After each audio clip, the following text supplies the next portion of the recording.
This week on the Spotlight, we congratulate Jackie Robinson West, the Little League U.S. champions from Chicago. We also feature this week Dayan Viciedo, Part 2. He talks with us in depth about his abilities and plans. We flash back Derek Lee. Remember when he was a Chicago Cub? Luol Deng. Remember when he was a Chicago Bull? And Billy Williams, a great Cub. Check out my website, benkowski.com, for my weekly article and up-to-the-minute trivia sites. It's the 25th year of the Lansing Floral Sports Spotlight. Flowers for every imaginable occasion at Lansing Floral Shop. Call them at 708-474-1212. They deliver. You've got to get to the Cove, my trivia game on Wednesdays, August 27th, and again September 10th at 8 p.m. Great people, great game, easy to reach, 1750 East 55th Street. Get to the Cove, you'll have a good time. Wax on, wax off, a great salon and spa. For men's haircuts and women too, 1044 West Taylor Street. I go there, you should too. With a 30-year Southwest Side tradition, Huck Finn is open 24 hours to serve you with great breakfasts like the Becky Thatcher, soups, great lunches, 1/3 pound burgers, clubs, and much more. Dinners from seafood to steaks to pasta, great donuts, and ice creams. With 3 locations at Archer and Damon, 67th and Pulaski, and 105th and Cicero. Stop in today. You know Huck Finn is open. T-Wax Company has real estate investments. You can buy Chicagoland properties and make some money. Profit opportunity since 1985. Call my friend Mr. Thomas at 773-456-3057. Real estate investments make money. Call Mr. Thomas.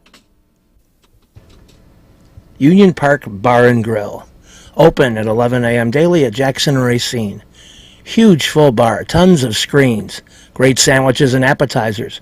Great staff, they have their own parking lot, daily specials, always fun. Every time I go there, it's great. Union Park Bar and Grill. Lisa Davis Insurance and Tax Services at 10702 Southwestern Avenue, specializing in rollovers, tax recovery, tax resolution, auto, home, life, business insurance. Call them at 773-873-8977 to help you with your federal insurance plan. Lisa Davis. Wax on, wax off, a great salon and spa. I go there, you should too. Call them at 312-226-1473. Men's cuts, women head to toe, nails, 1044 West Taylor Street in Chicago. And they even have great hours, open each day at 10 a.m.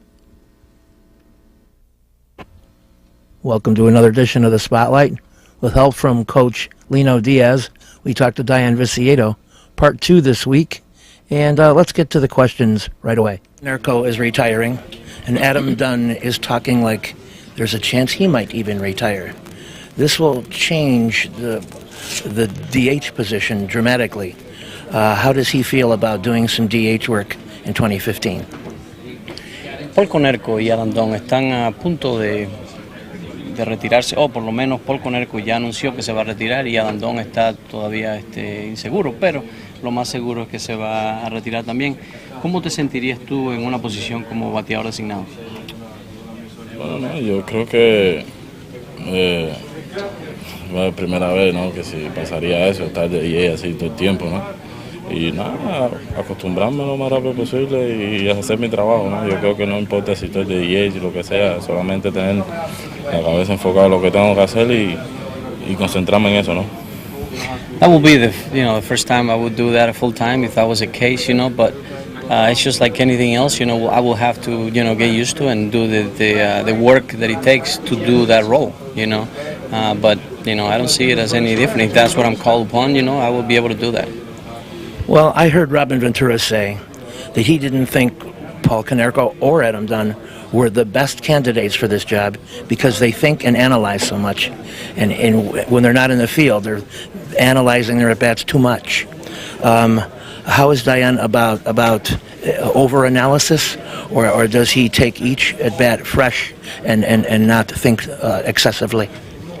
El dirigente del equipo, Robin Ventura, mencionó que Adam, ¿verdad? Y Konerko quizás no eran los mejores para esa posición, ¿verdad? De bateador designado, porque ellos sobreanalizan mucho los turnos al bate. Dayan Viciedo analiza mucho sus turnos al bate, o cómo eres tú en relación a tus turnos al bate? Yo creo que yo chequeo mucho, sí, analizo también muchas veces los turnos al bate, que eso es lo fundamental, ¿no? Uno tiene que saber las cosas que va a hacer antes de entrar ahí al cajón de bateo, ¿no? Yo creo que eso es una cosa fundamental, ¿no? Y yo creo que ellos tienen razón, ¿no? Yo creo que es así, ¿no? Y es a veces un poquito difícil, ¿no? Porque tú estando jugando, el cuerpo está con más energía, ¿no? Yo creo que DJ a veces tiene que hacer muchos swings, pero no. Es acostumbrarse a eso y nada, y tener la mente que puedes hacerlo, ¿no? Y que no preocuparte mucho por eso, ¿no? I do analyze a little bit my at-bats, but I could see, I sympathize with Don and with Konerko, and the fact that, in their roles, they're not on the field playing, full time, so they do have to analyze, their at-bats and see how they can, see what they can do better, not so much to criticize yourself, but just to see what you can do better. But it's definitely, if I'm in that role, I'm definitely going to have to do that, a little bit more, and just trying to fix, the little problems I need to fix. To wrap up, Sox fans I talk to, their goals for this point on are to finish at least 500, but maybe most importantly, to have a better record than the Cubs. How does he feel their chances are to accomplish either of those goals? Él dice que una de las metas de los fanáticos son de que el equipo termine por encima de 500, ¿verdad? Y número 2, obviamente, es que el equipo termine mejor que los Chicago Cubs, ¿verdad? Así que, ¿cómo te sientes tú sobre esas dos metas de los fanáticos? No, yo creo que no es nada difícil, ¿no? Creo que nosotros, haciendo el trabajo que tenemos que hacer, podemos alcanzar esa meta, ¿no? Y todavía yo creo que queda un mes y algo, ¿no? Yo creo que seguir ahí trabajando, hacer nuestro trabajo, cada cual lo que tenga que hacer, y yo creo que se cumplirá la meta esa, ¿no? You know what? I see that as a realistic goal. I see that as something. We still have a month and a half to go. And it is a realistic goal. We can do that. So we just got to continue to work. And put in the work as a team, and we'll be there. All right. My final advice is, on 2 strikes, go to right field. And I know you comprehend that. Thank you. Okay. Thank you so much. You bet. You've got to get to Lansing Floral Shop. Open at 8 a.m. daily. Besides a great array of live flowers, they have custom silks, Bridgewater candles. They want you to plan your parties early at a wide delivery area. They're located at 3420 Ridge Road in Lansing, or you can call 708-474-1212. Weddings, funerals, birthdays, anniversaries, and guys, try the No Reason flower. Believe me, it works. Lansing Floral Shop. Give them a call, 708-474-1212. Lindy's and Gertie's. Great food at 110th and Kedzie. Burgers, hot dogs, salads, chicken, steak, kids menu, shakes, floats, and soft serve. Perfect for these warm weather months. Lindy's and Gertie's. A great place. Check it out. 110th and Kedzie. You'll be glad you went. Cornelio's Mobile Auto Glass. They come to you. You call them at 773-908-6081. Lowest prices, new and used. Open Monday through Saturday, 9 a.m. to 6 p.m. They'll do your windshield, back window, or sides. They did a great job for me. They'll do a great job for you, and you'll be amazed at how quickly they come in and finish it up. Cornelio's Mobile Auto Glass. Nuevo Leon, for the best Mexican cuisine since 1962. Serving every day from 7 a.m. to midnight, conveniently located 1515 West 18th Street, just a block east of Ashland in Chicago. Of course, they have breakfast, lunch, and dinner, and a wide range of menu items. Everything from steak, seafood, to breakfast, to chicken, pork, dine-in, carry-out, tacos, enchiladas, everything you can imagine, and great quality at Nuevo Leon, 1515 West 18th. Mad Anthony's Bar and Grill. Great pizza, drinks, and more. Private party room available. And my trivia game, Friday, August 29th at 6 p.m. located at 3350 West 47th Street, a fun place with fun people, Matt Anthony's Bar and Grill, and my game show, Friday, August 29th at 6. To wrap up the Cubs season, I couldn't think of anybody better to ask than Derek Lee, who's put together just a fine year. And, you know, I wish you the best in your batting title pursuits. Some great numbers this year. It's probably been a little bit of frustrating for you, though, to play as well as you have and have the team be close but not quite. Well, yeah, it's always frustrating when, you know, as a team, we don't meet our goals, and our goal is to be in the playoffs. So, you know, it's tough when we don't do that. You know, we felt we had the team to do it. Obviously, there were some obstacles that we had this season, and we just weren't able to overcome. Well, for yourself, you know, you got off to a hot start and have sustained. I mean, what has been the key to this season for you to keep such a pace going, you know, right on into the final week? I would just say, well, be consistent. You know, I for the first time in my career, probably I got off to a good start, and I was able to maintain it. You know, just really concentrated on making the right adjustments and, you know, not letting myself fall off. Was there ever a point in the year where it was almost beyond your own capacity to say, wow, I am just tearing up the National League? Not at all. You know, once I had a good start, I felt like, you know, I typically play well in the summer. So I felt like once I had the good April and May, I could sustain it. That was my main focus, getting off to a good start and kind of allowing myself to put up some numbers. Did Jim Hendry or anybody in the Cub organization say that, you know, they saw this in you? Because, I mean, quite frankly, the trade to acquire you looks like the steal right now.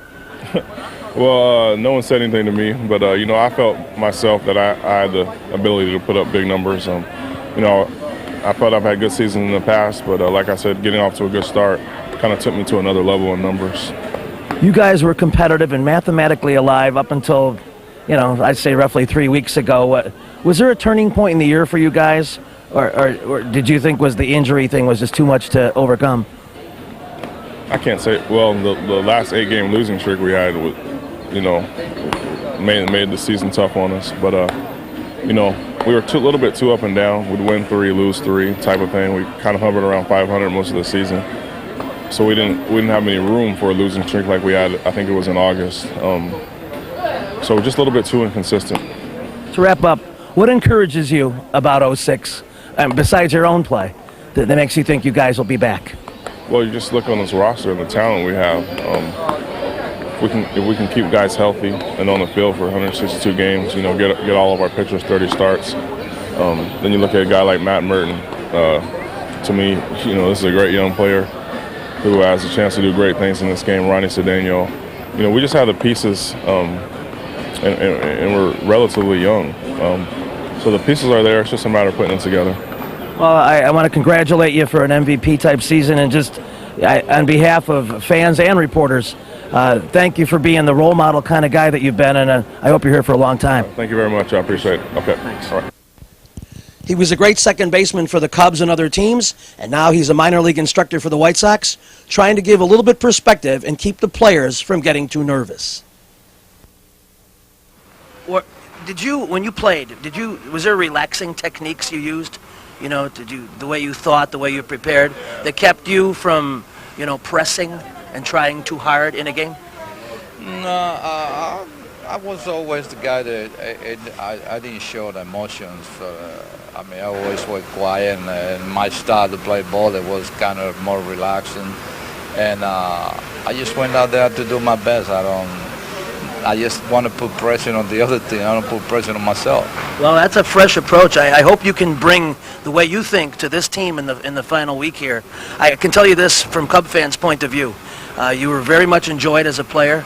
And one of the things they like best, and me too, is after you'd pick up a ball at second base, you'd kind of hold it for a little while and let the guy churn a little bit faster and then flip it over real hard.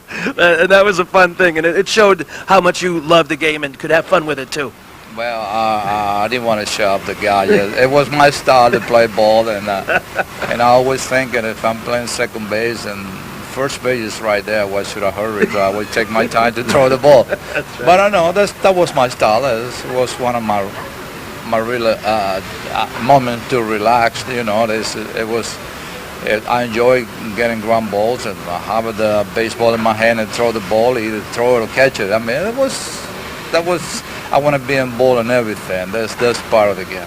That's fun. I'll ask you one last question. You look at the American League now. The Angels, the Yankees, Indians, Boston are involved. I think Oakland's not going to make it. Assess who you think is the toughest in there, and who might be a pretty good matchup for the White Sox. Well, first, I think they're all tough because they're all right there anyway. But I don't know. Seeing Cleveland. Cleveland has a little. It's a good team. They can hit the ball. Anaheim. They also have a good power hitters, and their bullpen is good too. But I believe they all are tough. I'm not gonna say that we're gonna take any team for granted anyway. But I just hope that we know we're gonna get there, and I just hope we can beat all them. But they're all gonna be tough. With a 30-year Southwest Side tradition, Huck Finn is open 24 hours to serve you with great breakfasts like the Becky Thatcher, soups, great lunches, 1/3 pound burgers, clubs, and much more. Dinners from seafood to steaks to pasta, great donuts, and ice creams. With 3 locations at Archer and Damon, 67th and Pulaski, and 105th and Cicero. Stop in today. You know Huck Finn is open. Go play at Red Shoes Billiards, 12009 South Pulaski in Alsip, featuring 16 Brunswick Gold Crown pool tables, drop fluorescent lighting fixtures, and a fabulous grade of cloth. Call 708-388-3700. And now video gaming is available at Red Shoes from open till close. And don't forget, the Illinois Lottery too. That's Red Shoe Billiards, 12009 South Pulaski. Little Frank's Pizzeria and Bar. Easy to reach, 6353 West 79th Street. On Thursdays, $1.50 Miller and Old Style. Trivia alternate Thursdays at 8 p.m. They have $15 large pizza and pitcher all day, every day. Little Frank's on 79th. Perfect Pitch Auto Repair at 108th and Kedzie does tune-ups, transmission, AC service, engine repair, tire repair, oil changes, and emission system repair. They're open Monday through Friday from 8 a.m. to 6 p.m., and they've done a great job for me. Perfect Pitch Auto Repair at 108th and Kedzie. We're back in the spotlight. We're talking Bulls basketball at the United Center. One of the guys who has been a quiet, key member of the team, a guy who just goes up, does his job, and the dirty work a lot, is one of my favorites, Luol Deng. I call him Lou. I think he also bears a bit of a resemblance vocally and a little bit in the eyes to a favorite actor, Sidney Poitier, but I haven't told him that yet. I'll have to see if I can get him to do a Mr. Tibbs reference one of these days. But seriously, Luol Deng led his club in scoring early in the year, has been a top rebounder throughout the year, very consistent, very businesslike for somebody of a very young age, and has always shown maturity beyond his years. We talked to him, and you'll get a feel for that. Once again, you'll be reminded of it as we talk to Lou, acting 30, but not quite, Deng, in the locker room. And this is an interesting point to kind of reflect. You know, you guys have had some ups and downs, but mostly ups lately. You're at a pace to win 48 to 50 games, and I got to think overall you guys are happy about that. No, we are. Could have been better, but, we started off slow, and we kind of recovered, put ourselves in a good situation. So, we're definitely happy. Can you talk about some of the things that have happened in recent games that encourage you about an even stronger second half? No, it's just we've been getting better. I think we lost a lot of close games, but, at the end, those games make you better. You don't want to lose them, but, those situations kind of make you a better team and a tougher team to beat. So I think everything that we went through so far in the season is making us better. How about personally? What kind of goals did you come into this season with, and where are you at pertaining to those? I think I'm doing pretty well. I just wanted to be consistent. I had trouble my first 2 years of being consistent. I just saw flashes of what I could do, every now and then. So my biggest thing was try to come in and try to get it done every game, just try to be as consistent as I can. The one thing that I've noticed in terms of consistency is your attacking of the glass.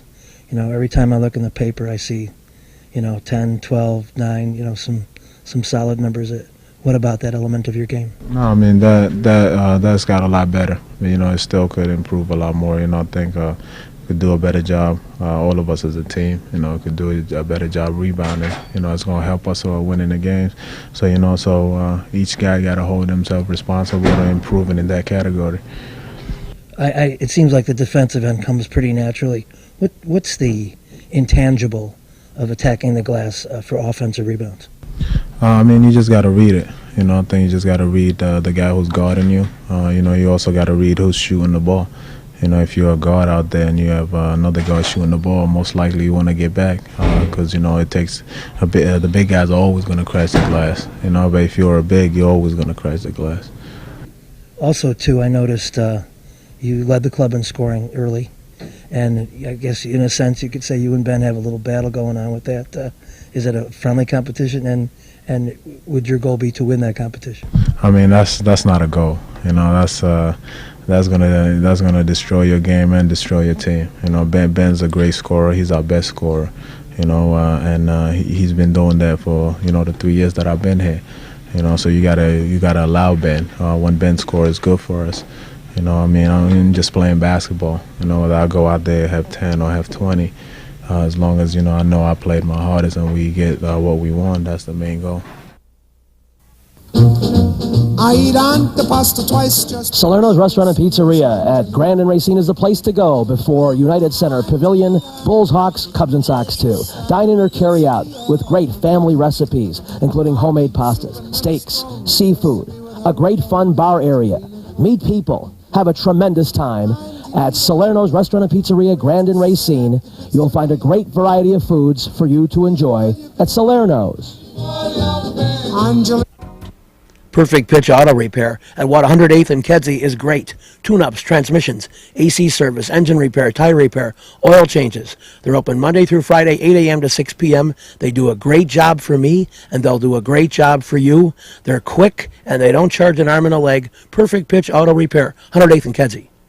You've got to get to Shelton Fireworks, the world's largest warehouse, off Interstate 94, exit 22B in Porter, Indiana. Row after row of the best fireworks anywhere, from the little ones to the grand finales that'll end your show. Birthdays, anniversaries, graduations, in addition to the 4th of July.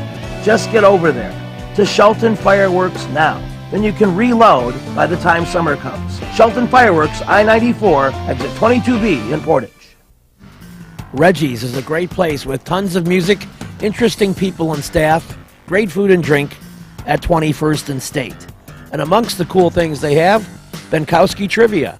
All shows are now Monday at 6 p.m. Reggie's, 21st and State, a fun place.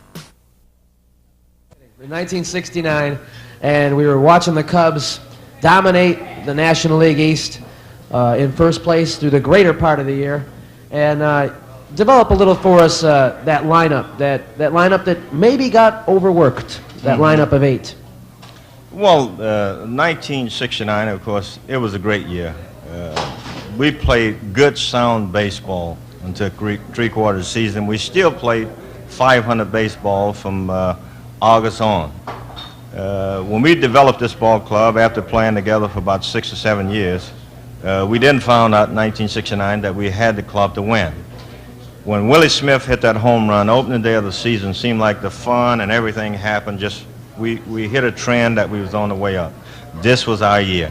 And we played good baseball. We played every time a ball club was leading about 5 or 6 runs, if it was about 7th, 8th inning, we knew we was going to win because that's the confidence we had, because certainly we had a good ball club. We got in August, and we tried to do a lot of things. The players were still swinging the bat. We played good baseball. I just happen to think that in 1969, and I talked about this often, a lot of people ask me this question, what happened to the Cubs in '69? And I like to think the Cubs didn't lose, the Mets won. Because if you have the type pitchers like Koosman, Seaver, Gentry, Madlack, and all these pitchers started pitching real sound baseball when they really was needed. And this is in, well, as we consider dog days of August and September. and they played over 700% of baseball. We still playing right on about 500 level, and if they hadn't had those type pitchers that come on at the right time, we still would have won it. And I think that would have been a year to get us over the hump. And I often say that if we had won that particular year, we could have won 2 or 3 more years down the road. But the Mets just played good. It was their year. It seemed like they were destined to win, because when they got into the World Series with Baltimore, Baltimore beat them 1 game, and they ran them right out of the ballpark. Tommy Agee was catching the ball. Ron Swoboda was making heck of a plays out in the outfield. Yeah. They just played real good. You had a nucleus of about 10 guys, and the infield, most notably Banks, Beckert, Kessinger, Sano, Randy Hundley, and yourself were the big 6 in the lineup, and it kind of reflected your batting order position to a great degree too. And then you had some movement in center field and right field over the years. Jim Hickman emerged, and I know you had a rotating cast in center field, and then you had your big starters of Jenkins, Holtzman, Hands, and I guess Phil Regan was your big relief pitcher. Phil Regan was a stopper, and you talk about 3 pretty good pitchers. You know, Bill Hands and Fergie Jenkins and Kenny Holtzman. They pitched real good, and the starting lineup was as you mentioned, and we all hit good. We swung the bat real good, and we just played. We just couldn't get that second win to overtake the Mets because they were playing so good. Now, with the advent of night games at Wrigley Field, and some people have suggested that the Cubs will be a better competitive team for 2 reasons. They'll get a chance to get used to more night games, even out their schedule. I mean, for a while, for many years, you probably played 108, 110 day games, and then maybe only about 50 night games each year. Going into the playoffs and World Series, which are always night now, you would seem that you might be at a bit of a disadvantage. Now, evening out that number and playing more like 85, 75, something like that, the players would be more accustomed to night games, and maybe that one big thing that you always hear about, the fatigue. The fatigue factor of playing in the sweltering heat all summer long wouldn't set in as much. With that set lineup, were you guys tired? No, I don't think so. You can't be tired, you know, if you're in a pennant race. I think somehow if you're in a pennant race, you want to be out there and help your ball club win. I think the lights at this time would do good for the ball club, simply because, you know, there are some night games you're going to play like you're going on the road or something, and you get accustomed to playing night baseball. There are times you want to work out in your own ballpark, so they don't have to rush out in the morning time. They could come out the ballpark at 3 or 4 or 5 o'clock in the evening to get some early hitting, work on some defensive play. Okay. I think it's going to be real good for the ball club. There was a time, you know, you kind of hated lights because it was so dark in every ballpark. I prefer playing all day games, but because of well-lighted ballparks now, it doesn't make that much difference. We'll see you next week. This week's show has been brought to you by the Lansing Floral Shop. Call for your flowers at 708-474-1212. Huck Finn, a great wide-ranging menu, along with donuts and ice cream. Open 24 hours at Archer and Damon, 67th and Pulaski, and 105th and Cicero.